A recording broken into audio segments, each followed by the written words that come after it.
Amados, vamos pegar nossas Bíblias então, e também o nosso livro.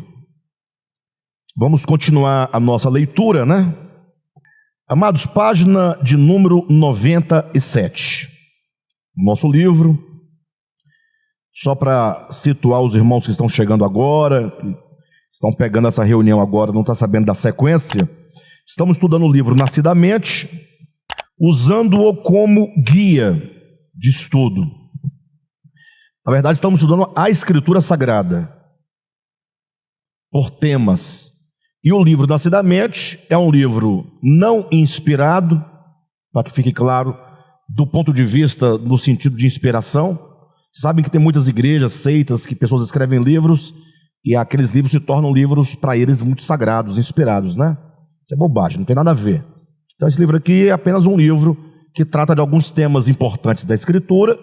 Nós estamos usando-o como um guia para podermos adentrar a Escritura e compreender os temas que são importantes para a nossa salvação, para a nossa vida com Deus, conhecimento de Deus, da verdade, para nos ajudar na vida cristã. Amém, queridos? Enfim. Então estamos no capítulo 7, falando sobre redenção, natureza, propósito e valor. Página de número 97, vamos começar exatamente onde começamos semana passada. Aí no segundo parágrafo, redenção. Redenção é o mesmo que libertar.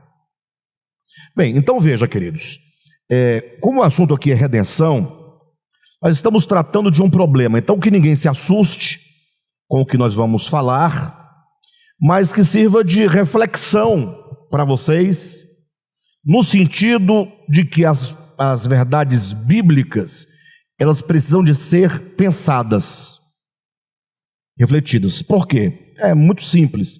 Porque muito ou quase tudo que nós sabemos sobre Deus, a partir da Escritura, é algo que nós recebemos.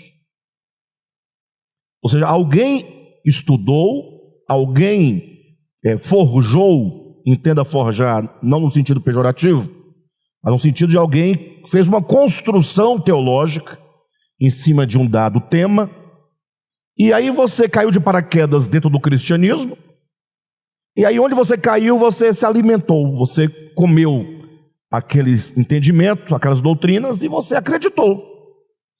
Ninguém se converte dentro de uma religião para questionar a religião ou a denominação na qual ele está. Geralmente a pessoa se converte num dado ambiente em que ele conhece alguém, ele foi convidado, ou ele recebeu uma bênção, ele foi curado, sei lá, teve uma experiência qualquer, e o pessoal acolheu muito bem aquela pessoa, ele vai ficando, e ali ele dá todo o crédito aos líderes, aos pregadores. Isso para falar da experiência imediata nossa, né? Mas o fato é que a maioria das igrejas atuais, as denominações, são herdeiras também de pensamentos teológicos desenvolvidos ao longo da história da igreja. Biblicamente falando, e estritamente falando, a Bíblia não apresenta as doutrinas formuladas como nós conhecemos hoje. As doutrinas são frutos de concílios na história da igreja. Se você estudar a história da igreja, vai ver como que a igreja, de tempo em tempo, ela se reunia, os bispos da igreja. Na época não tinha esse tanto de igreja que tem hoje, né? Era apenas a igreja de Roma, né? A igreja católica de Roma, a igreja também católica do Egito, né? Que é separada da igreja católica romana. Enfim, e de tempo em tempo elas vão se reunindo, os bispos, para quê? Para poder discutir as doutrinas. Aí eles vão criando, montando as doutrinas, né? As doutrinas que hoje você acredita ser aquela coisa mais segura do mundo, talvez tenha sido descoberta ou inventada tem 500 anos, tem 600 anos. Muito longe dos apóstolos da igreja, que nem sabem da bagunça que virou depois que eles saíram daqui. Jesus sabe porque ele tem a onipresença e a onisciência, mas os apóstolos não sabem do que está acontecendo. Se Paulo viesse aqui hoje, ele não ia entender nada. Ele não tinha o que fazer. Mas ele vinha congregar onde? Aqui no DEVAP? Muito dificilmente. Não que não fosse um bom lugar para ele vir congregar. Até acredito que ele viesse para cá, assim, é muita presunção desse pastor Alexandre. Mas vai para onde? Me fala. Com toda a humildade, né? Com certeza ele teria grandes dificuldades em ir para muitos lugares. Mas o fato é que, como essa história das doutrinas existem, nós não temos o que fazer, senão o quê? Ler a Escritura, ler a história da igreja, ter um entendimento claro do que a doutrina, a doutrina majoritária, né? O que a doutrina majoritária diz. Nós temos que saber o que eles dizem, entender por que eles acreditam assim, e não colocar em xeque o que eles estão dizendo, mas fazermos as perguntas necessárias para que aquela estrutura doutrinária se mostre para nós e nós possamos verificar à luz de que é a grande questão.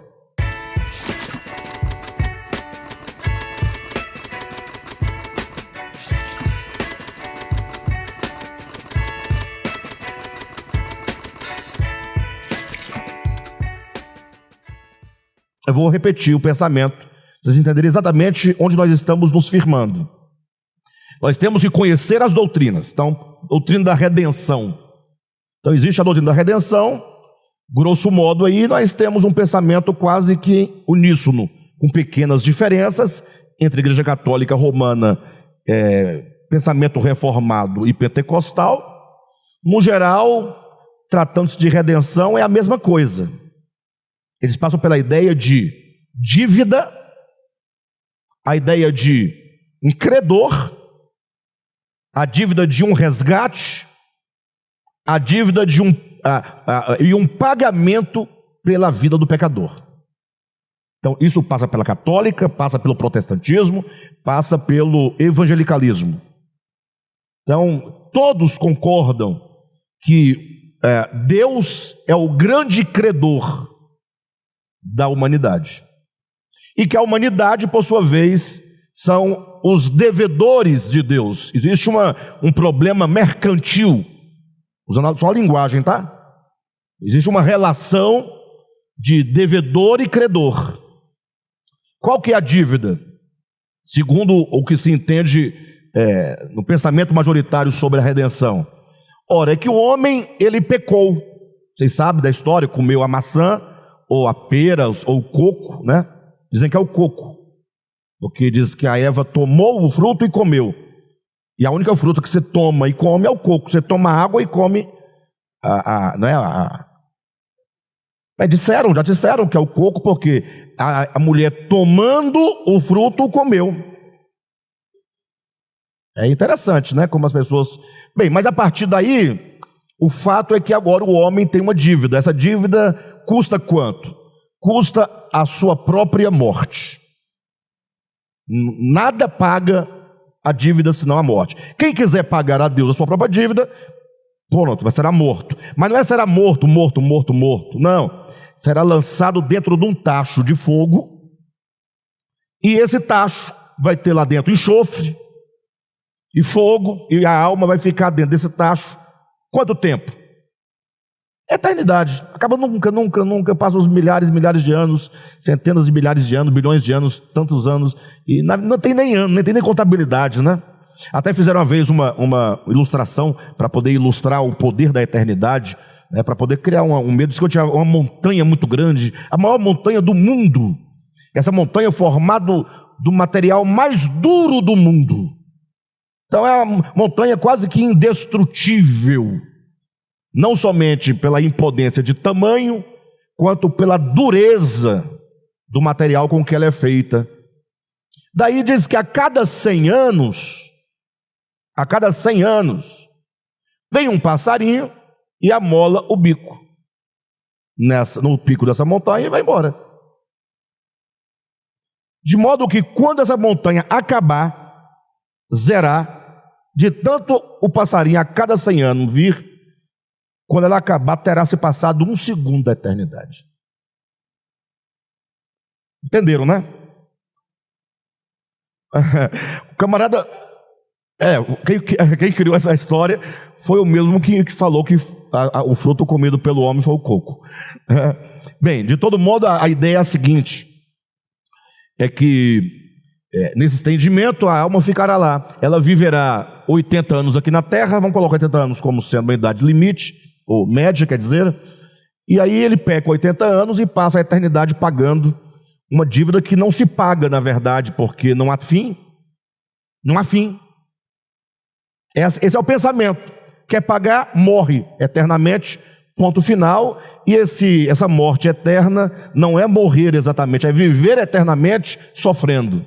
Então, vida eterna é viver com Deus para sempre, e a morte eterna é viver eternamente sofrendo. Esse é o conceito que eles dão. Lógico, não com essas palavras que eles não falam, né? Porque gera uma contradição. Como é que é morte eterna? E morte eterna é viver eternamente. Então, eles evitam falar isso, mas o fato é que eles dizem que o homem sofrerá a morte eterna, mas de fato não morrerá, porque entenderão morte enquanto separação, não enquanto fim de existência. E aí, para fundamentar isso é fácil, né? A Bíblia tem texto para tudo e para todos. Pegar versículo aqui, outro ali, tal. Ainda mais nos dias de hoje, em que todo mundo sabe tudo.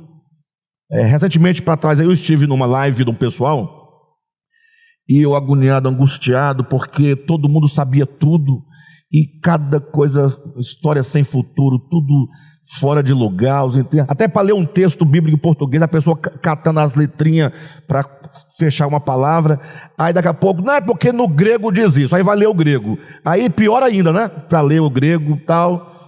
Aí eu pego um texto e coloquei no chat assim, alguém aqui conhece grego? Aí todo mundo sabe tudo, aí para pegar versículo e para buscar grego, para fundamentar a sua doutrina, e aí você cria o quê? Qualquer coisa. Então nós temos que entender essa estrutura que nós estamos fazendo. Agora a questão não é para dizer que está errado, é para nós pegarmos esse pensamento que acabamos de colocar e compará-lo com a verdade. Mas como assim? Eles não chamam a própria doutrina de verdade? Quando alguém diz, a minha igreja prega a verdade, o que isso quer dizer? Prega a doutrina verdadeira, não é esse o pensamento? Aí aparece a gente dizendo, não, nós temos que comparar essas estruturas teológicas com a verdade. A verdade é a medida. Como é que eu vou saber se a doutrina A, a doutrina B, a doutrina C, que foi criada por um fulano no século tal, na história da igreja, é uma doutrina correta? Eu tenho que ter uma medida, sim ou não? Eu tenho que ter uma medida.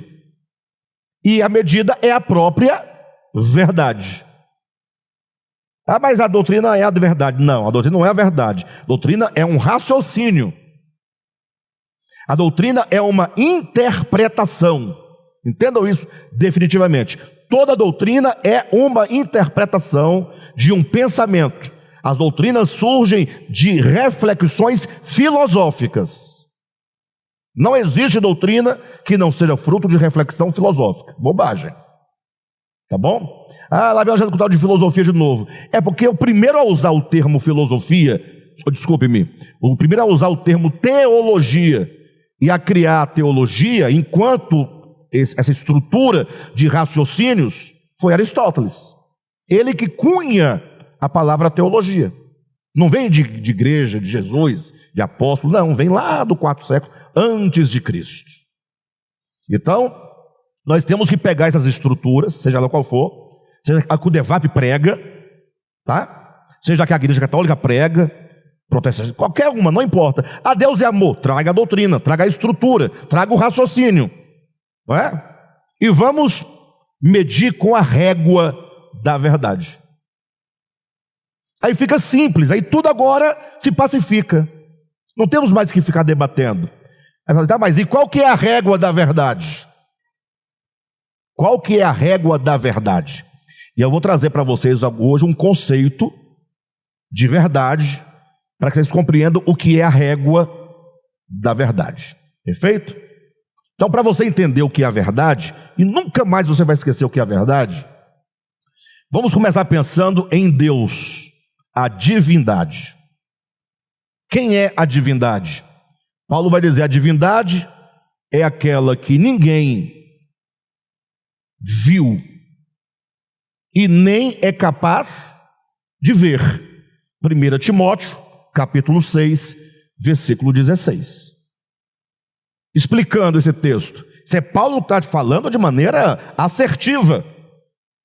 Não é o Antigo Testamento que trabalha com linguagem rudimentar, não. É Paulo dizendo categoricamente, expressamente, olha, ninguém jamais viu a Deus, ponto. Ah, Moisés viu a Deus. Não, ele não viu. Ah, mas Isaías 6 diz que Isaías viu a Deus. Não viu. Ah, mas está escrito. Se você for pegar a literalidade de tudo que está escrito, você vai ter um problema na sua vida. E grande. Ah, então Isaías não viu? Ele teve uma experiência, um êxtase, uma visão. Até porque no Antigo Testamento é dito que Deus aparecia para as pessoas em forma humana, corpórea. Ali isso é chamado de epifania. Não é Deus, Deus, Deus, Deus, Deus, enquanto o ser eterno. Porque a prerrogativa de Deus é exatamente ele não ser visível. E por que não é visível? Ora, o que é visível? Onde está o problema da visão? Onde está a deficiência da visão? Simplesmente porque você imagina que nós vivemos no planeta Terra. Sim ou não? E não tem uma discussão se a Terra é geóide ou se ela é plana. Não tem discussão? Por que esse problema não se resolve? E não vai se resolver? Ora, porque ninguém, nem de um lado nem de outro, tem condições de sair da Terra e olhá-la de frente. Nós vemos a Terra onde você pisa. Você não vê o globo, ou não vê o disco. Mas mandaram uma sonda, mas ninguém acredita na sonda. Porque tiraram foto, o povo não acredita. Então, fica difícil provar categoricamente. O que é provar categoricamente? Isso aqui é um óculos, está provado, vocês podem pegar, isso é empírico, é experiencial, é experiência. Então, por que nós não conseguimos ver a Terra? O planeta? Porque nós somos infinitamente menores do que a Terra. Nós vivemos na Terra, in loco, num local. Nem São Paulo a gente consegue ver, que é bem que pertinho. Agora imagine quando a Escritura diz que todas as coisas, as visíveis, as invisíveis, sejam anjos, principados, potestades, poderes, dominadores, homens, animais, tudo que foi criado nele. Como é que alguém pode vê-lo? E olha que eu estou usando aqui uma categoria meramente espacial, porque Deus não pode ser pensado em termos espaciais. Então, Deus não pode ser visto. Isso aqui é apenas um argumento dos mais fracos que existem para dizer que nós não temos como ver o todo, porque a nossa visão não contempla o todo, porque a nossa visão não foi feita para contemplar o todo, porque nós somos insignificantes relativamente ao planeta Terra, que dirá ao nosso sistema solar, que dirá à nossa galáxia, que dirá às bilhões de galáxias que há. Perfeito? Bem, de todo modo, esse Deus eterno, Criador de tudo, Ele é o Deus invisível, aquele que ninguém jamais viu nem é capaz de ver. Agora, se ninguém viu a Deus, ninguém, e nem é capaz de ver, a pergunta que nós fazemos é: e agora? Como é que eu vou lidar com a questão divindade, a questão Deus? Ninguém viu, ninguém esteve com Ele, ninguém verá, porque nem é capaz de ver. Estou falando de 1 Timóteo 6,16. Como é que eu vou saber a vontade dEle, o conselho dEle? O que Ele espera de mim? Então, ou seja, nós estamos completamente incapacitados e impotentes. Nós somos no sentido de conhecer a Deus. Não tem jeito. Daí o que disserem dele está dito. Né? As pessoas falam de Deus várias coisas. Um fala de um modo, outro fala de outro fala de outra maneira. Um fala que é uma energia, outro fala que é uma inteligência, outro fala que ele é mau, outro fala que ele é bom. Só que ele é bom, mas ele não é mau, embora ele cometa maldades. E aí você fica naquela confusão toda. todo mundo falando e você não tem o que fazer. Aí esse Deus que habita em luz inacessível, se é luz inacessível, quem é que acessa ele? Ninguém acessa. Luz inacessível, Nivaldo. Como é que a gente vai fazer então? Então esse Deus, ele que criou todas as coisas, falou assim, ó, eu vou me revelar aos homens. Eu vou me dar a conhecer aos homens. E daí ele começou num processo de se mostrar. E esse processo de se mostrar, ele vai atendendo algumas categorias bem rudimentares, do mais simples para o mais complexo. Deus se revela da forma mais simples à mais complexa. Assim como uma criança, quando começa a se entender por gente no mundo, tem que ir para a escola. Aí ele começa pelo jardim de infância. Então o conhecimento que lhe será dado, mostrado e revelado, tem que atender, né, o processo de ascensão até ele chegar no ensino médio, no ensino superior, né? E assim ele pode ir galgando. Então, primeiramente Deus se mostra, ou melhor dizendo, ele se esconde na criação. Então, quando você vê a beleza da criação, fala, poxa, eu não sei quem fez isso. Eu tenho certeza que não foi, né? O Iandro também não foi. Einstein não foi. Então eu sei de uma coisa, que esse camarada é bom, ele é poderoso. Eu vejo o poder dele na criação. E ele é bondoso porque ele se preocupou com o alimento para o ser humano, com a diversidade de alimento, cada um tem um sabor diferente, uma textura diferente. Então ele é bom. Ele também é perfeito, porque as suas obras são perfeitas. Então eu tenho algum conhecimento dele, sem saber exatamente quem é, e chego à primeira conclusão: se alguém deve ser Deus, é esse que fez. E se alguém, portanto, tem que ser adorado, reconhecido, a quem eu devo minhas ações de graças, é esse Deus. Só que aí vai avançando, né? Ele então começa a se revelar também por meio de profetas. Aí é um conhecimento um pouco mais claro do que a revelação na criação, por meio da criação. Por quê? Porque agora tem linguagem, e a linguagem traz definições, traz mais compreensão, inteligência. O grande problema é que esses profetas que vão surgindo na história da humanidade, eles são homens, e como homens estão sujeitos ao tempo, e sujeitos ao tempo estão sujeitos também ao espaço. Sujeitos ao espaço e ao tempo estão sujeitos à cultura, ao pensamento do seu tempo. E os homens vão mudando com o tempo, suas culturas vão se transformando, vão se alterando, né? Porque o homem, ele é um ser que está em constante crescimento.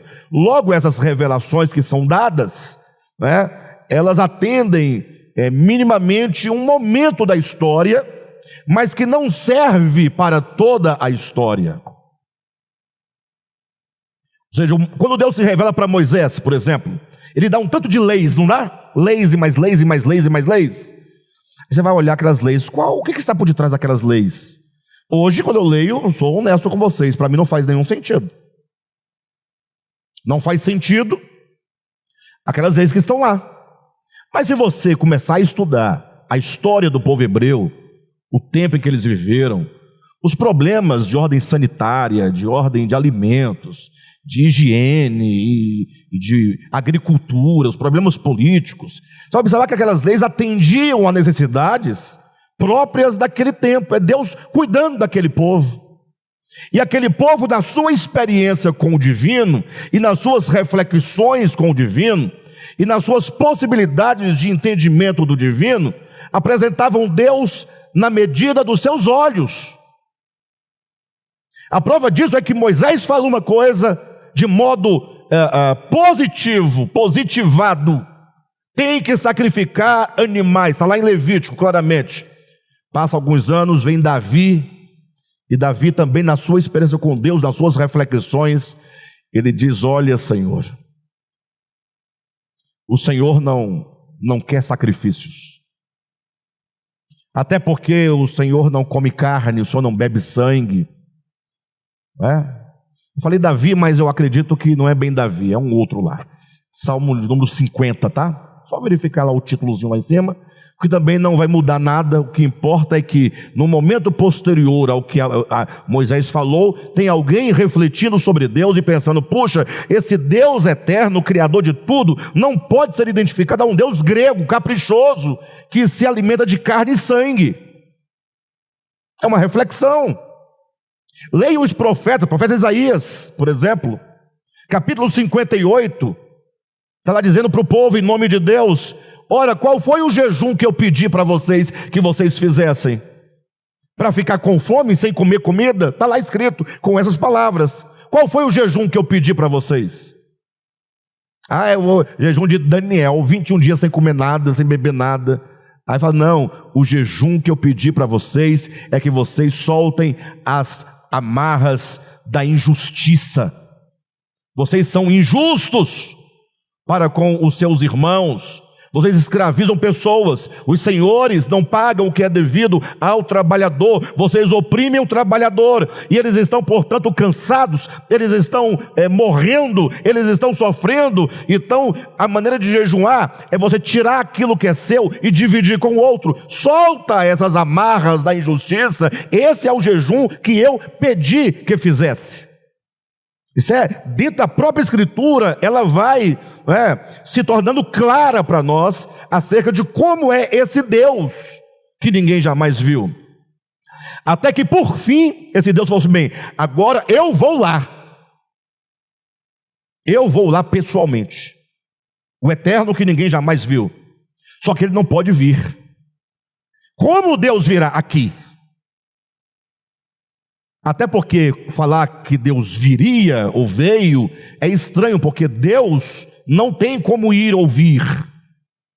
Ir e vir são características e categorias de seres finitos, dentro de um espaço. O fulano sai do ponto A, se desloca em movimento até o ponto B. Como Deus pode ir a algum lugar se tempo, espaço e tudo existem dentro dele? Existem nele. Ele é infinito.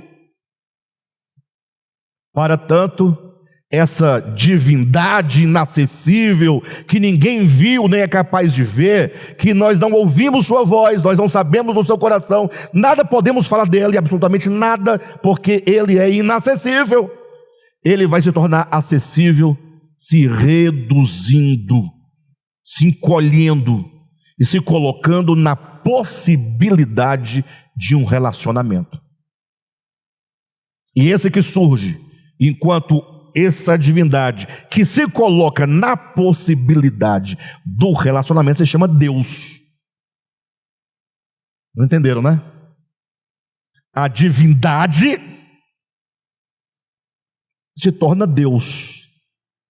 Deus está para nós. Deus é um nome. Deus é um substantivo. Você não pode se referir ao eterno, e nós sempre vamos se referir ao eterno com algum substantivo, eterno, divindade, qual seja o nome, mas o fato é que nós temos que estar claro que a divindade, enquanto inacessível, ela está fora de qualquer projeção nominal e mesmo abstrativa da mente. Não tem como, esqueça isso. Só que ele fala assim: eu vou me colocar na possibilidade de relacionamento, e essa possibilidade é Logos, é Deus. É Deus possível ao homem. E é esse Deus possível que lida diretamente com a sua criação. Entenderam ou não? Mas ainda assim, a criação não lida com a divindade inacessível. Ela lida com a divindade possível, estreitada, reduzida, num esforço descomunal, com algo que nós chamamos Deus, e esse Deus é o Logos. Esse Deus, ele é a sabedoria universal, né? Ele é a consciência cósmica, porque tudo encontra sentido nele, tudo é sustentado por ele. Já tem agora um primeiro meio de contato com a divindade em Deus, aqui na própria criação, no próprio ato de ser criação, já tem conexão com a divindade que se faz Deus para nós. Quem está entendendo? E agora esse Deus, que é o Logos, vai se reduzir ainda mais para vir até nós, e o Verbo se faz carne, que ainda é uma redução descomunal, que ainda foge da nossa compreensão humana. Por isso que é chamado o mistério da encarnação. Mas ele se faz homem, e quando ele se faz homem, ele se coloca entre nós e a divindade. Então nós estamos aqui de um lado, a divindade inacessível, e ele se põe entre a divindade e o homem, e os homens, a humanidade, o homem Jesus, Deus feito homem. E aí ele fala: eu sou a verdade. Você não vai encontrar nenhuma outra declaração de verdade, senão o único que declarou: eu sou o caminho, eu sou a verdade, eu sou a vida. Cristo é a verdade.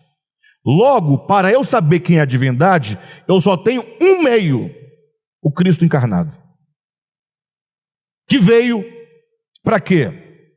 Para trazer ao entendimento, ao coração dos homens, a revelação de quem é Deus. Colossenses capítulo 1, versículo 13. O que diz lá? Quem sabe? Vamos lá? Colossenses capítulo 13, ou melhor, capítulo 1, versículo 13. Alguém pode falar: pastor, mas você não ia ler o livro? É, porque quando eu venho para cá, queridos, eu não sei nem a parte que eu estou no livro, e eu peço para abrir o livro na página que nós estamos quando chega aqui, mas eu não sigo cartilha. Perfeito? Eu vou seguindo o que Deus vai nos levando a entender, mas está tudo relacionado com o que nós queremos dizer. Na verdade, eu estou postergando a leitura, porque nós vamos começar a fazer alguns questionamentos. Nós vamos precisar desse entendimento. Do contrário, você pode sair daqui frustrado, até com raiva de mim. Então, se você não tiver um embasamento claro antes, você pode não compreender. Então, Colossenses capítulo 1,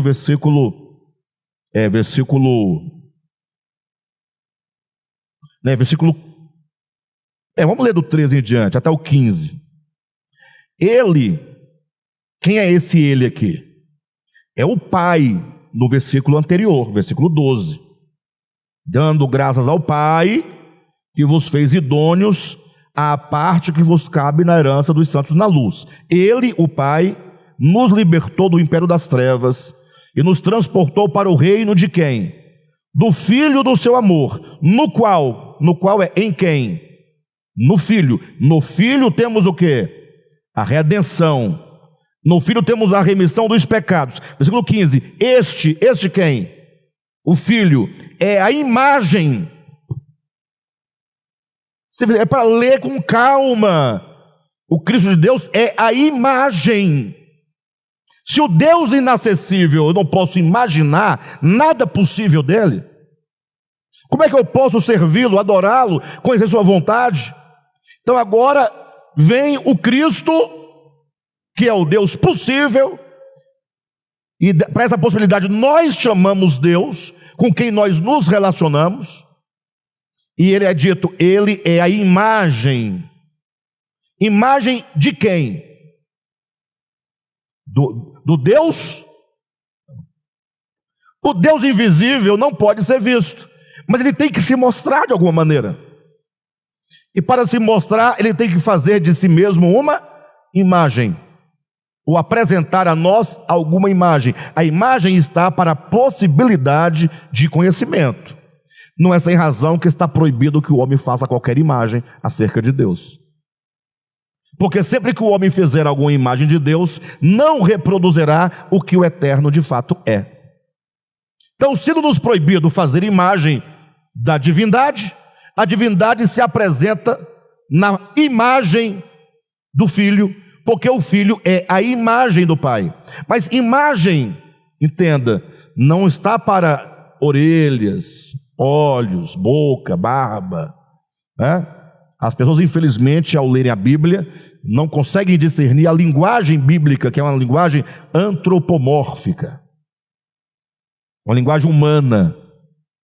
Então, a imagem do Deus invisível. Então, em Cristo, e esse Cristo agora encarnado, eu sei como a divindade é. Eu tenho noção do que é a divindade. Então agora esse Cristo encarnado, ele diz, olha, eu sou a verdade.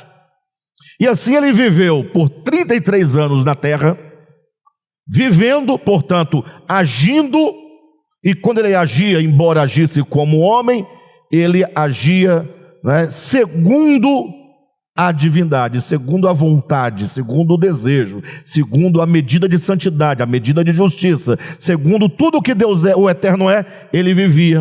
Então quando você olha para o viver humano de Jesus, você fala, esse viver é a verdade, ó. E quando então ele falava, ensinava, ele falava usando a linguagem humana para se referir à divindade. Logo, esse falar de Jesus é a verdade. Quem está entendendo?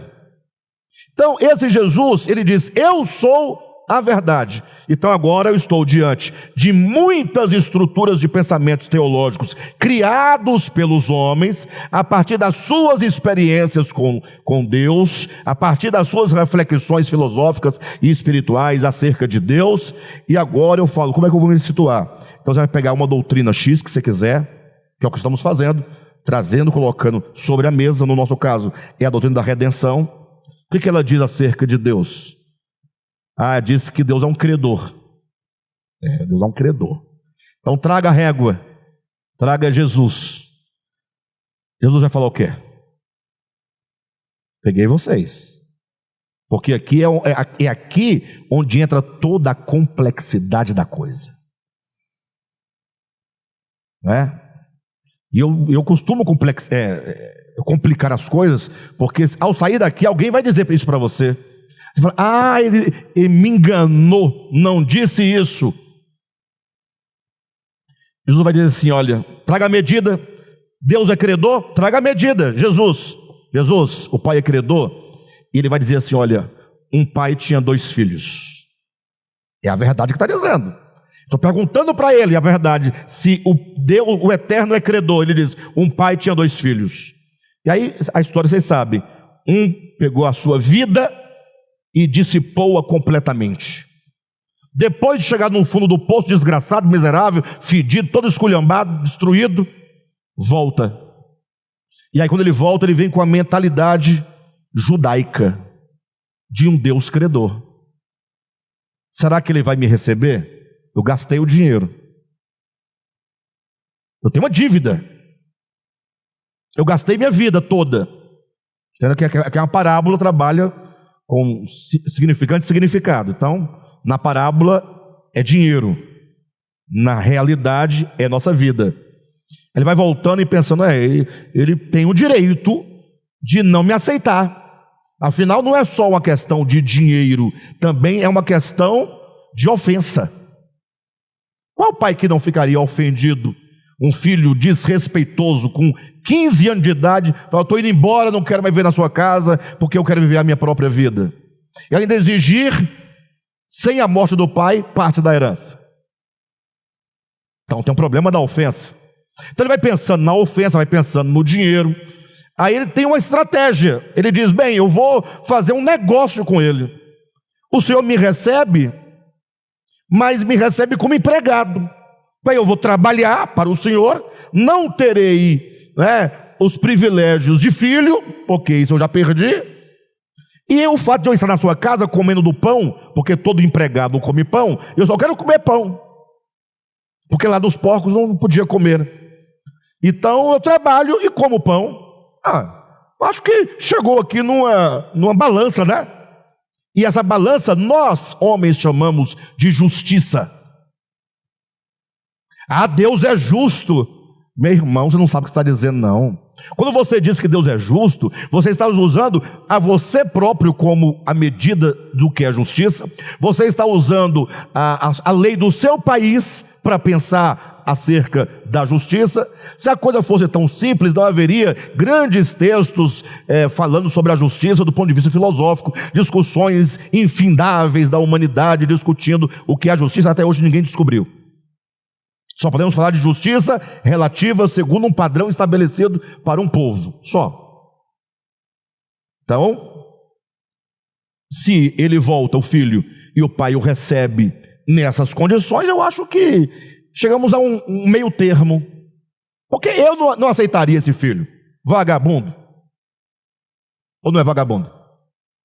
Não, esse filho não é vagabundo? Se ele não é vagabundo, quem é vagabundo? Até porque literalmente era vagabundo, vagava pelo mundo. Me sai bem, né? Mas, poxa, por outro lado também, o pai não pode ser tão ruim assim. Até porque o filho tem uma proposta: eu trabalho e como. E a questão de filho, esquece, eu vou ser um trabalhador, como qualquer trabalhador. Então, chegamos no meio termo. Jesus está respondendo para nós se o pai é credor ou não, porque a igreja diz que é. Aí como é que Jesus fala? Vinha ainda o filho longe, quando o pai o avistou, correu ao seu encontro, e o filho começou a dizer: não, porque eu pequei contra o céu, pequei contra ti, porque eu não sou digno de chamar teu filho, porque eu vou trabalhar, porque não sei o quê. O pai não deu atenção a nada disso. O pai nem ouviu isso. Deu foi ordens aos empregados dizendo: traga sandálias. Isso é credor? Isso é credor? Traga veste nova. Isso é credor? O pior agora é para matar, para destruir. Pegar o seu anel de autoridade, de governo, de dignidade e colocar no dedo do filho. Isso é para acabar.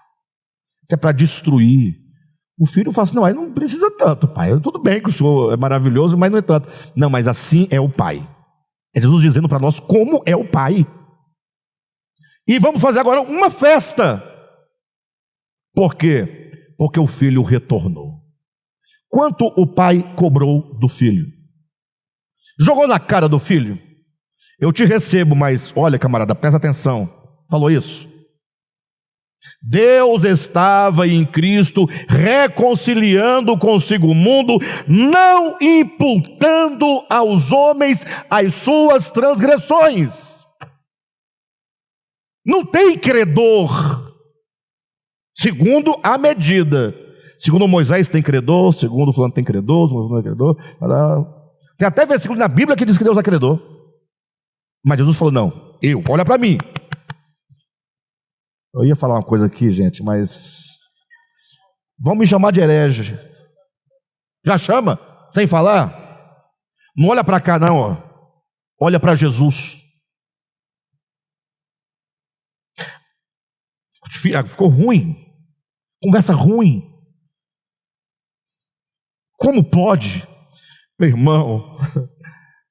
irmão, se você tomar isso aqui como manual, letra por letra, palavra por palavra, versículo por versículo, capítulo por capítulo, você vai se tornar um assembleiano,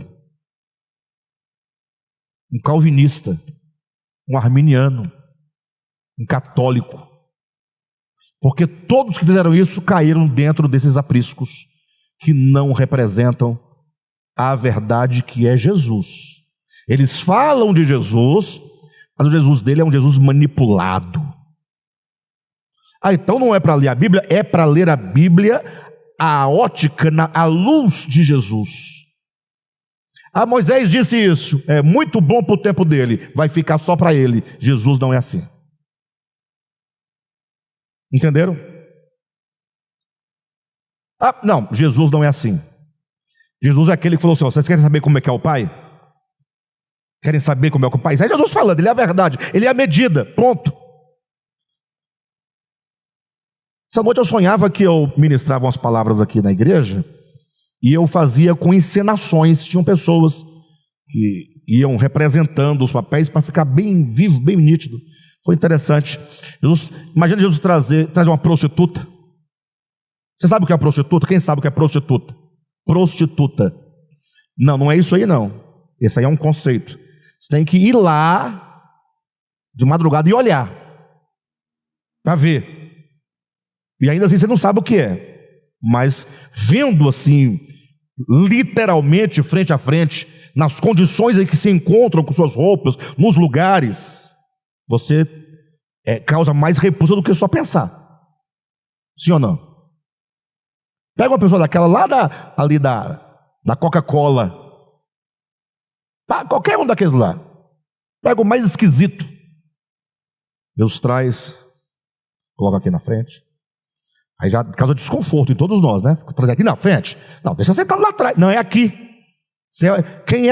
Como é a divindade? Ele dizendo, agora que trouxe a fulana, vamos trazer um outro aqui. Aí traga aqui o Silas Malafaia. Tá bom, não tem problema. Traga o Edir Macedo, não tem problema. Você não gostou do Silas, traga o Macedo. Traga o Chapéu. Vamos ver o seguinte, vamos trazer todo mundo. Vamos trazer todo mundo para cá. Traga o Malafaia, o Chapéu, o Soares, o Francisco, traga todo mundo. Aí Jesus fala assim, contemplem, por gentileza, aqui e aqui. De que lado você quer ficar? No sentido moral, tá? Cuidado com sua mente. Eu quero ficar do lado de cá. O pessoal está orando, está jejuando, nos cultos, nas vigílias, não é? Com a Bíblia, gritando, cobrando dinheiro, dízimo, Deus irá, Deus vai voltar, Deus vai matar, né? Enfim, Sodoma e Gomorra pereceu por causa dessa mulher aqui, ela é culpada desse tipo de gente. Jesus fala assim, olha, tá vendo essa pessoa aqui, essa prostituta? Ela vai entrar no reino primeiro do que vocês tudo junto. Esse é o eterno. Mas qual é a lógica disso? Simples, porque dela para vocês, são todos seres humanos. Nivelou? Só que num ponto ela é melhor do que vocês, porque ela vende o corpo porque tem que comer. Vocês pagam para comer. Quem é pior? Quem vende o corpo para comer ou quem paga para comer? Vocês estão entendendo a linguagem, né? Normal. Não, bobagem. E lá tem pastor pagando. Tem obreiro pagando. Lógico que ninguém sabe, porque, né? E quando sabe, acontece o que está acontecendo agora. Só vocês olharem a internet, tem gente nesse momento agora. Né? Isso quando não está pegando as irmãs da igreja, o fulano, a criança e tal, e o pau quebrando. Então, nesse caso, essa aqui, ela não é pior do que vocês, mas vocês me parecem que se a cobiçam, também se tornam pior, porque se ela vende para comer o pão e vocês pagam para comer, vocês caem em maior transgressão do que ela. E se vocês não pagam, mas quando passam na rua olham com intenção impura, logo você também se tornou pior do que ela. E para poder fechar o pacote, poderia falar muito mais coisas aqui, o fato é que vocês vestem uma capa de religiosidade chamada de hipocrisia, e a hipocrisia é a coisa que mais ofende a Deus. E por que ela vai entrar primeiro? Porque ela é mais merecedora do que eles? Não, porque ela tem melhores condições de perceber a sua condição.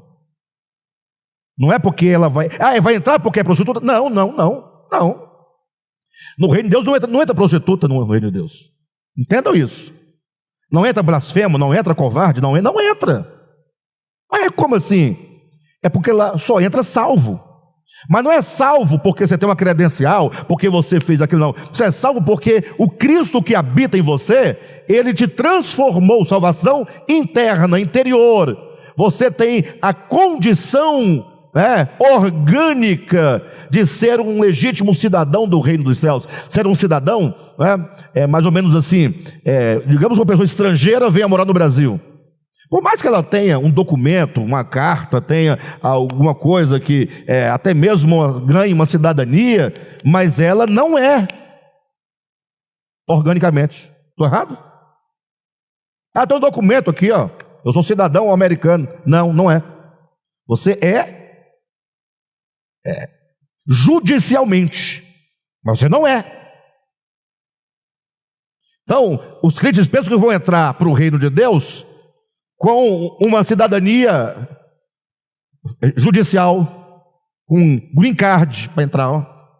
Não, não. Para entrar no reino, você tem que ser cidadão orgânico, gerado no reino de Deus. No caso da prostituta, ela vos precedem, o processo de chegar lá dela é mais rápido do que o de vocês, porque vocês não podem reconhecer as mazelas e as misérias que há nos vossos corações. Estão entendendo, pessoal? Vão dizer, não, mas a Bíblia então, Deus não é credor, a partir dessa perspectiva não é credor. Mas tem um texto, vão dizer assim, olha, tem um texto, e sobretudo ali em Mateus capítulo 6, versículo, a partir do 6, versículo 9, começa a oração do Pai Nosso ali, versículo 14, 15 ou 16 do capítulo 6 de Mateus, quando acaba a oração do Pai Nosso, a Jesus fala assim, ó, bem, na própria oração, ele vai dizer, perdoa nossas ofensas, assim como nós perdoamos. Não colocou condição ou não? Se não é uma ordem, é uma relação. Perdoa assim como nós perdoamos. Mas quando acaba, Jesus fala de maneira assertiva. Pois se vocês não perdoarem os vossos pecados, tampouco o Pai Celestial vos perdoará. Alguém tomando este texto pode dizer, o Pai é credor, ele está cobrando alguma coisa. Primeiro que ele não cobra para si. Ele não recebe nenhum pagamento de satisfação. Ele fala, não, olha, a questão aí é o que significa o perdão. Se você não perdoa o seu irmão, nós temos duas pessoas aqui que estão prisioneiras, estão amarradas. O que é não perdoar uma pessoa? Então imagine só que você não perdoe aquela pessoa que você odeia. Aí você fala assim, essa pessoa a quem eu odeio, eu quero ela, que distância de mim? Que distância? Bem longe, né? O mais longe possível. Aí você, por não perdoar, você amarra ela no seu coração. E onde você está, ali ela está. E para onde você vai carregando a pessoa consigo. Você é contraditório, você está dizendo que você quer ela distante, mas você traz consigo. Logo você está preso a ela, e ela está presa a você. Mas quem é o maior prisioneiro? É você que não perdoa. Então, a questão de perdão é questão de ser livre. A palavra perdão, no grego, pelo menos numa das suas acepções, significa deixar ir, deixar livre. Já a palavra divórcio, na Escritura, traz da sua raiz a ideia de perdão, no sentido de divórcio, deixa ir, libera, pode ir, está tudo bem, você não me deve nada. E o perdão de Deus é a liberdade que Ele nos dá. Deus nos perdoa, ou seja, você pode ir, você não deve nada. Mas no momento em que você deixa de perdoar o seu irmão, você próprio se prende na cadeia circunstancial do ódio, da raiva. E logo você não pode experimentar o perdão de Deus. Logo, quando o texto bíblico diz, o Pai Celestial não vos perdoará, você não deve entender que Deus está jogando, perdoa, perdão, não perdoa, não perdoa. Escravo de Jó, joguinho, andoleta. Não. A ideia é, se você não perdoar, como você estará livre? Deus te dá perdão, mas quando você não perdoa, você próprio se aprisiona, logo não está perdoado, porque está perdoado é estar livre. Bem, explicado isso, o fato é que para você poder saber o que é a verdade, nós sabemos, a verdade é Cristo. Saber o coração e o que é a divindade, em relação às doutrinas, que nós começamos falando de doutrina, não foi? Que os homens criam. Então, eu tenho que saber se essa doutrina corresponde ao eterno. Eu só tenho uma maneira de saber: trazendo para Jesus e perguntando para Jesus. Se a doutrina se enquadra no Espírito de Cristo, representa e reflete quem é o Pai. Se não se enquadra, tem um problema em Deus? Tem um problema na verdade? Tem um problema onde? Na doutrina. Logo devemos rejeitar toda e qualquer doutrina que não reflita o Espírito de Jesus. Este é o ponto. E aqui nós começaríamos a nossa leitura do livro. Mas vocês percebem que isso é importante saber? Ou seja, nós já temos uma maneira de aferir olhando para Jesus. E nós lemos na semana passada, né? Aqui em 1 Coríntios capítulo 4, né? 2 Coríntios capítulo 4, versículos 4, 5, 6, quando diz que Cristo, que nós conhecemos a Deus na face de Jesus. Bem, pega seu livro, nós temos ainda 5 minutos, e aqui nós temos na página 97. Redenção é o mesmo que libertar aquele que está cativo e trazê-lo de volta, redimido à casa do Pai. Então, como nós vamos falar de redenção, nós vamos começar a compreender o que é redenção. Eu não posso pregar redenção sem nunca refletir sobre redenção. A redenção, ela implica um cativeiro. Se você fala de redenção, implica um cativeiro, implica um sequestrado. Precisa ser redimido, libertado, tirado, né, daquele lugar e trazido para o lugar onde ele sempre deveria estar. Redenção é o mesmo que libertar aquele que está cativo e trazê-lo de volta redimido à casa do Pai. Para tanto, ou seja, para você então redimir essa pessoa, para que ela receba a redenção, era necessário reverter o processo do pecado organicamente no coração do homem, gerando nele uma disposição contrária à que o levou à sua desintegração de Deus e sua criação. Ou seja, aqui nós temos que definitivamente resolver uma questão. Definitivamente. Olhem para mim, entendam. Quando as estruturas teológicas que nós estamos aqui pensando e refletindo sobre elas falam, por exemplo, de pagamento, de Deus credor, o homem devedor, e de um pagamento que é necessário, a teologia vai dizer assim: bem, Jesus veio, o Filho de Deus veio, e ele pagou a conta, ele pagou a dívida. Como é que ele pagou?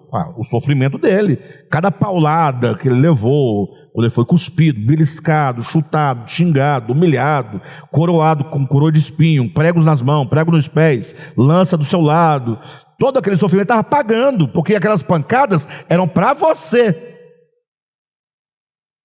E se, portanto, ele pagou, a pessoa quando crê, quando acredita nessa mensagem, dizem as estruturas teológicas do cristianismo: você agora está o quê? Eles dizem: salvo. Por quê? Porque eu tenho aqui o comprovante de pagamento. Quando você paga uma dívida e a empresa te cobra, o que você faz? Você fala: não, já paguei. Então você pode enviar o comprovante para nós? Aí você vai: vixe, agora, cadê o comprovante? Aí na maioria das vezes você não encontra. E às vezes você não encontra, é possível que você achou que tivesse pago e não pagou. No caso, você vai procurar. Se você encontra, fala: opa, tá aqui, ó, esfregar na cara. Você vai lá fumaçando, você vai dizer assim: ainda vou processar essa empresa por calúnia e difamação, e enfim. Aí chega lá, mostra a mulher, a pessoa olha, verifica, aí coloca o óculos, olha no sistema. 1 hora, 2 horas depois, já demos baixa, o senhor pode ir. Você tenha o comprovante de pagamento. Então o crente, ele entende assim: o problema era do homem, ele tinha uma dívida, Jesus veio, levou as pancadas, pagou, ele tem um recibo. Agora ele quer entrar no céu com esse recibo. Só que se ele entrar no céu com esse recibo, ele vai matar Jesus de novo. Porque o homem é mau, o homem é perverso. O que nós estamos dizendo? Que esse raciocínio está errado. Veja, para tanto era necessário o quê? Reverter o processo do pecado. Então, para vocês entenderem isso claramente, se o filho pródigo saiu da sua casa e foi para uma terra distante, Digamos que a terra distante ficava a 10 quilômetros da sua casa, de onde ele saiu. Ele não caminhou 10 quilômetros para ele voltar. Ele tem que caminhar de volta os mesmos 10. Isso é reverter o processo. Usando aqui uma metáfora para os irmãos entenderem. Ele não vai aparecer aqui dentro, ser arrebatado de lá, da terra. Não. Tem que caminhar. Cada passo é uma decisão. Cada passo é uma disposição. Cada passo é uma reflexão. Cada passo é um quebrantamento de coração. Cada passo é uma humilhação. Para que aquilo que estava fervendo no seu coração, de ódio, de raiva, né, de falta de amor, de tudo, pudesse ser referido, pudesse ir curando o seu coração. Curando. Por isso que é dito que para tanto era necessário reverter o processo do pecado, organicamente, no coração do homem. Eu pergunto, se o filho pródigo volta para a casa do pai com a mesma disposição de coração de quando ele saiu, tinha como funcionar a coisa? Um filho revoltado, querendo acabar com os bens do pai, sem respeitá-lo, sem querer o seu governo, sem querer sua direção, sem querer o seu cuidado, cheio de orgulho? Não. Tem que reverter. O filho que volta não é o mesmo que foi. O filho que volta, ele morreu e agora ele ressurgiu. Ele estava morto e reviveu. Ele estava perdido. Aí como é que estava perdido? Não estava perdido porque o filho sabia o endereço da casa do pai, podia voltar. Não, perdido é aqui dentro. É um homem sem direção, sem luz, sem norte, sem Deus. Então esse processo tinha que ser revertido no coração do homem, gerando nele, neste homem, disposição contrária a que o levou à sua desintegração de Deus e à sua criação. E aqui nós vamos encontrar duas coisas, né? Porque se a disposição do homem na queda era se desintegrar do todo, é porque ele queria uma vida absoluta em si mesma. Ele queria uma vida em si mesma. Ele queria uma vida para si mesmo. Ele não queria ser parte. Ele não queria dependência. Ele não queria desaparecer no meio do todo. Ele não queria ser apenas uma engrenagem que faz funcionar. Não. Ele queria ser o eu sem Deus. A promessa da serpente: serás como Deus. E o que é o processo, portanto, de redenção? É que esse sentimento venha a ser vencido, superado, e um novo sentimento seja gerado. Sentimento de quê? De unidade. Irmão, vocês não estão entendendo. A gente quer ser salvo, a gente quer ir para o céu, quer ir para Nova Jerusalém, quer ir não sei para onde. Mas nós não estamos entendendo as coisas, não é isso. Esqueça Nova Jerusalém, esqueça Rua de Ouro, esqueça reino milenar. Isso aí é outra coisa, isso é o final. Entenda hoje, nós temos um problema que tem que ser resolvido aqui dentro agora. E esse problema nosso é o problema da desintegração em relação ao todo. Esse problema é um problema de egoísmo, é um problema de ego, é um problema de separação, é um problema de falsa autenticidade. É você querendo ser autônomo em si mesmo. Você não quer viver nele, você não quer viver por meio dele, você não quer viver para ele, você quer viver para si, por meio de si e em si. Por isso que nós causamos tanta guerra. Todas as guerras, maiores ou menores em que nós vivemos, elas são fruto deste ego. Então, como é que nós vamos experimentar essa redenção? Como? Sendo gerado em nós uma nova disposição. Essa disposição é a disposição de unidade. Eu preciso ser um com os irmãos.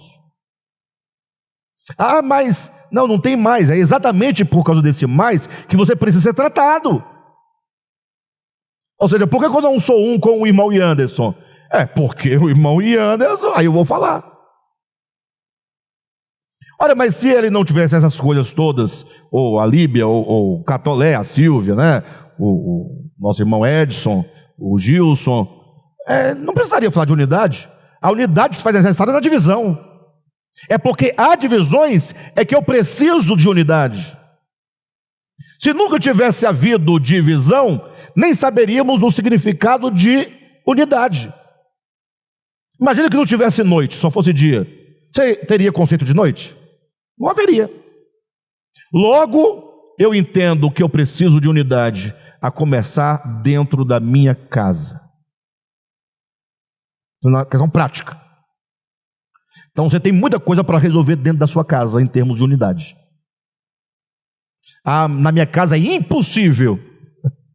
Quem diz isso não é o Cristo que habita em você. Quem diz isso também não é você. Sábado eu vou começar a dizer isso lá na chácara, nosso retiro. Quem diz isso não é você. Como é que não sou eu? Sou eu. É esse aqui, ó, que tá, não é você. Isso é que está batendo no peito, dizendo, sou eu. Paulo diz, despojai-vos. Eu não posso despojar do meu dedo, posso? Agora eu posso despojar desse anel? Por quê? Porque não sou eu. Então tem muitas coisas em mim que não sou eu, que eu chamo de eu. E é disso que devemos despojar. Então, na minha casa não dá. Dá. O Cristo que habita em você, ele é um com tudo e com todos. Deus nunca abandonou o homem. Deus nunca criou muros, fronteiras. É o homem que vai se afastando, criando fronteiras, barreiras, divisões. É o homem. Logo você fala assim, então na minha casa, tá, e o que eu faço para ter unidade na minha casa? Bem, primeiramente depender de você. Talvez depende do outro, o outro não quer, você não tem o que fazer. Mas da sua parte, você tem que estar livre. Você tem que estar liberto, você tem que estar redimido aqui dentro. E como é que você faz? Bem, qual que é o problema aqui entre eu e o Gilson? É que o Gilson prega melhor do que eu. E aí eu, querendo pregar melhor do que ele, ser melhor do que ele, crio problemas. Eu tenho que falar mal dele para ver se a pessoa acha a minha pregação melhor do que a dele. Porque embora a pregação dele seja melhor que a minha, mas se a pessoa tiver raiva dele, não vai querer ouvi-lo. Ele é bom, mas eu não gosto dele, não quero ouvir. Aí vai ouvir quem? O Alexandre. Então agora eu me tornei, pelo menos nesse sentido, melhor do que ele, porque a pessoa que poderia ouvi-lo não vai ouvi-lo, porque não gosta dele. Vai ouvir a mensagem minha que é pior do que a dele, mas eu vou ser melhor do que ele, porque a pessoa me ouve. Aí o que você faz? Se é um problema, então você fala para si mesmo, eu não sou melhor pregador do que o Gilson, nunca fui, nem pregador eu sou, porque aquilo que você faz, você não é, porque aquilo que você é sem fazer. Eu preciso entender que eu tenho que entender a minha essência, o meu ser interior, o que eu sou, porque Deus assim fez. E Deus não me fez pregador, eu estou numa condição de pregar, eu estou numa condição de fazer isso ou aquilo. Quando a gente pergunta para as pessoas assim, se apresente para mim, diga quem você é. A pessoa fala, bem, eu moro em Taguatinga. Mas você que mora em Taguatinga? Como assim? Quem você é? Não, porque eu moro em Taguatinga. Meu nome é fulano. Tá, e se seu nome não fosse, se fosse outro, você seria outra pessoa? Logo você não é seu nome, você não é onde você mora, você não é a sua profissão, você não é onde você trabalha. Qual é seu nome? Pastor Alexandre. Não, é o nome. Tá, mas e se o Alexandre não fosse Alexandre, fosse Benedito? Porque é apenas uma escolha dos pais. Eu seria a mesma pessoa? Sim. Não, a mesma pessoa. Só mudou o nome, muda as letras, muda o fonema, muda o vocativo, mas eu sou eu. Eu sou o que sou essencialmente. Diferença entre substância e acidente. Substância não muda, o acidente muda. Eu estou aqui acidentalmente, poderia estar no Japão. Se eu tivesse nascido no Japão. Faz o ser? Não faz o ser. Perfeito, pessoal? Então eu tenho que compreender que eu não posso ser sem o Gilson. Mas ele é metido. Mas isso é um problema dele, não é meu. Logo eu aceito o Gilson metido. Ele vai deixar de ser metido, Deus vai tratar com ele, Deus vai ajudá-lo, mas a mitidez dele não vai ser um problema entre eu e ele. Limpa seu coração. Ah, mas porque ele pegou um dinheiro emprestado e não pagou. Perdoa, libera. Deus te abençoe, meu irmão. Não leva essa carga, não. Não pode pagar. Se um dia você puder pagar, tiver em condição boa e eu estiver precisando, me ajuda. Mas assim, se não tiver, não leva isso, não. Seja livre. Tá bom? Em nome de Jesus, vai em paz. Aí você vai criando o quê? Unidade no coração. Não há redenção sem unidade, porque precisamos de redenção exatamente por causa da separação. Tá bom? Bem, vou fechar aqui porque eu não quero passar das 10 horas hoje. O meu relógio ainda falta 8 minutos.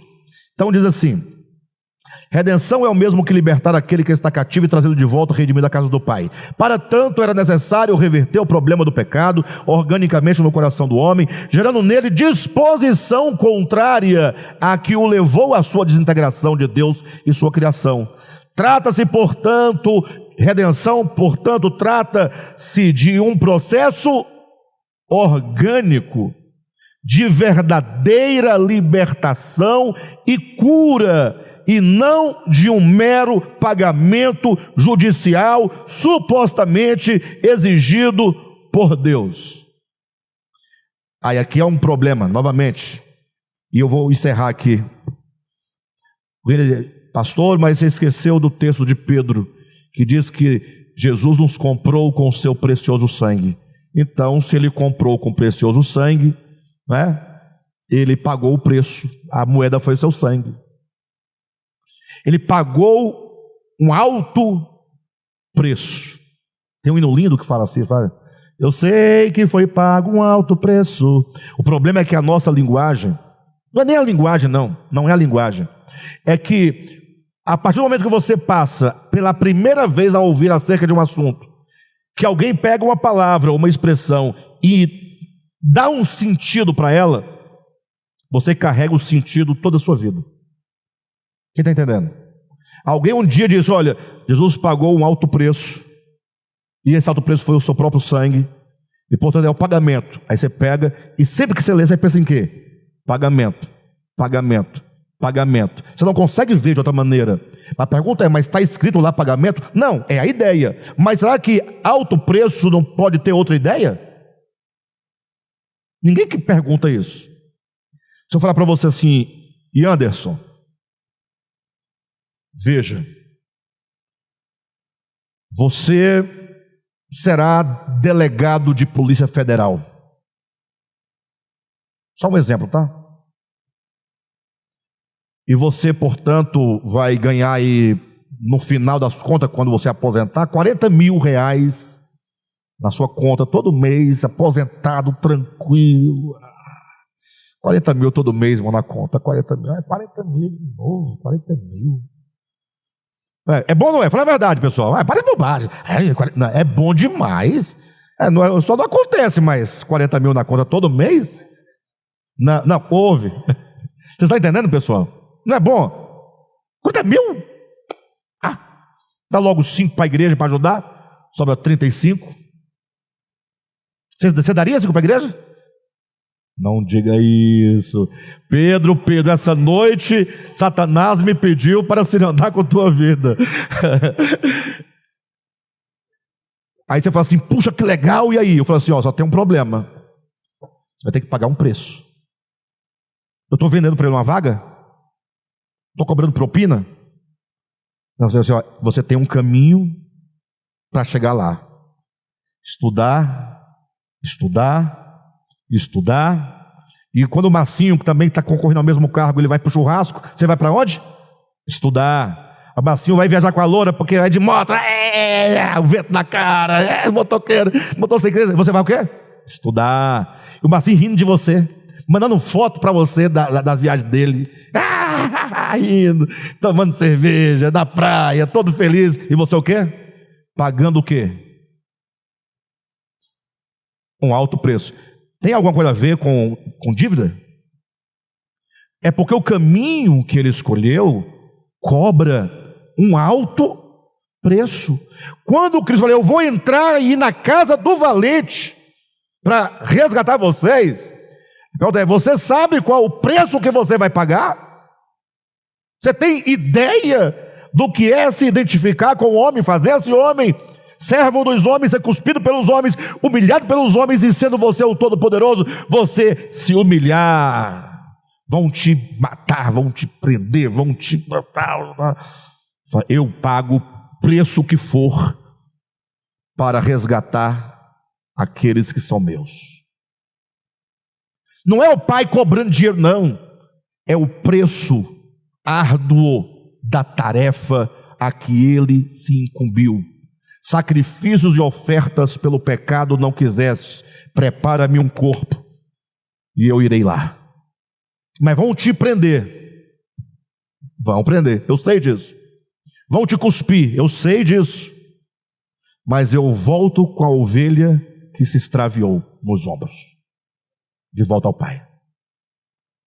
Bem, a partir da semana que vem, próxima quarta-feira, vamos, enfim, eu penso, nada que eu prometo eu costumo cumprir. Nesse sentido aqui. Nesse sentido. O curso de leitura, o Marcinho sabe como é que é, né, Marcinho? Mas assim, presta atenção, eu falo assim, eu cumpro outras coisas, eu cumpro, né? Compromisso tem que cumprir. É porque eu não posso falar para Deus que eu vou falar o que eu quero falar, não o que Ele quer falar. Hoje nós falamos o que Deus queria que fosse dito. Ponto.